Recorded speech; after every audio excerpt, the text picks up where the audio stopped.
Hello, this is Indupriya. Let's see what new we'll learn today in Bhagavad Gita. So, here they are saying Ishvara is the supreme conscious. That is, God is always having a consciousness which is supreme, which is superior. But the living beings are also having the consciousness like the Lord. But that is not as same as God. But living beings and God, that is us humans and God, are having consciousness that is supernatural or which is superhuman. But God is already having that consciousness, whereas human does not have the same consciousness as God. God's level of consciousness is somewhere here, means human's level of consciousness is here. And even if a human is attaining a consciousness like God, then it would not reach up to God. We can just be more than a normal person, more than an ordinary person, but we cannot reach God. We can just be a superhuman, but not God. It is always mistaken that our situations are the things, our surroundings, our material things which are not true, which is not going to be there for longer time, those things decide our consciousness.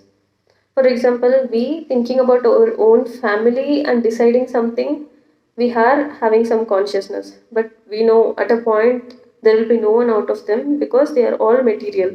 Their souls are eternal, but the body which we are taking care of, the body which we are worried about, is actually something which is not true, which is material. So, in this way, they want to say that we can care about, we can be conscious about something that is happening on this earth. We can be conscious about ourselves, we can be conscious about our loved ones, friends, and other things. But this consciousness is not actually the real consciousness. That is what they are saying in Bhagavad Gita. But this consciousness which we are having, it is like light passing through a colored window. Because when light passes through a window which is of a different color, that light which is passing this side will look like as if the light is of the same color as the window. But God's consciousness is not like this. Even if the light passes through a colored window, the same color of the actual light will come out this way. That is what is said in Bhagavad Gita. So, our consciousness can be manipulated by something called color, which is not just color, but what is happening in our surroundings and what is not true in this nature, but which we are attached to. But God's consciousness is not like that. He can never be manipulated. Even though He is having a lot of things that come in between, His consciousness will always remain the same.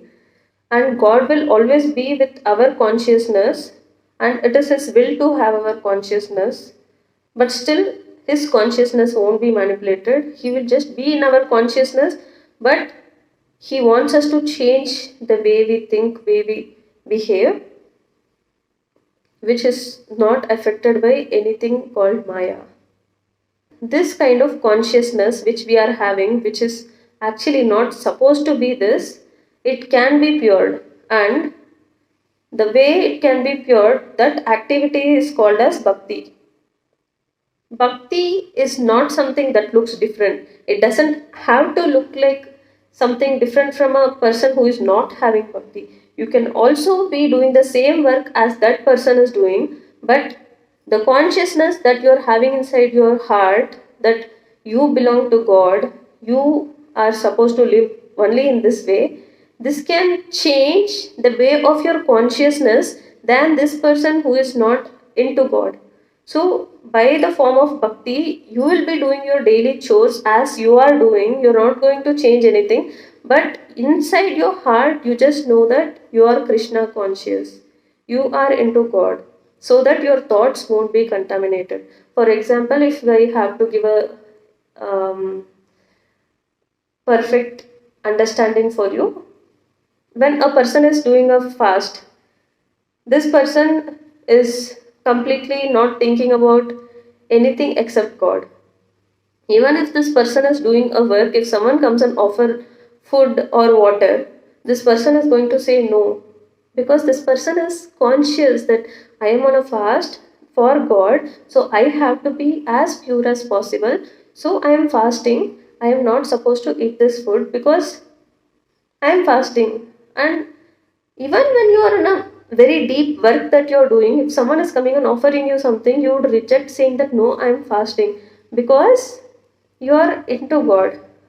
But imagine you are just fasting without thinking of God, and someone comes and offers you, you'll be like, okay, it's okay, this one time, let me eat. So there is a difference. A person can be conscious, but this person who is conscious, if he is not into God, he can again come back to the unconscious stage. Unconscious in the sense, not someone who is going unconscious, but a person who is attached to the material nature. For example, food. You can control not eating for a while, but when someone comes and gives you food, when you are having a breath for a God, that time you'll be like, no, I'm not eating this.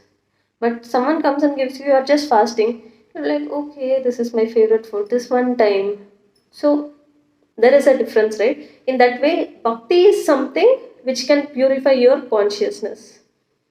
A person who is ignorant, who is not into God, can judge a person. Oh, this person is acting. He is just as normal as me. He is doing the same work as me, but he is just acting like he is very much into God.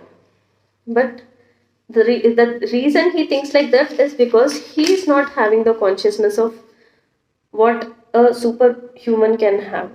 So, what they are trying to say here is, when a person is devoted to God, when a person is having bhakti, his thoughts cannot be contaminated. And a person who is not devoted to God, even if he tries not to be contaminated from his thoughts, at a point he can fall down and get contaminated. And again he comes back to this consciousness, but again something happens and goes back to the old thing. Uh, this is enough for today because it's already 8 or 9 minutes and spoke. So today what we mainly saw was consciousness of God is always greater than humans. Human consciousness is something which can be contaminated by our material world to things that we are thinking that this is true and I have to be attached to it. But it's all material which can be destroyed. But God's consciousness is not like that, because God's consciousness can never be contaminated by anyone. So, in this way, we should understand that to come out of that material contaminated consciousness of ours, the only way is to have bhakti to the God, and we should be devoted to God, and our contaminated impure consciousness will be pure once we are having bhakti. This is what we learned for today. So if you guys like the way I'm explaining, you can subscribe to my channel, and I would suggest you to read Bhagavad Gita. And thanks for watching.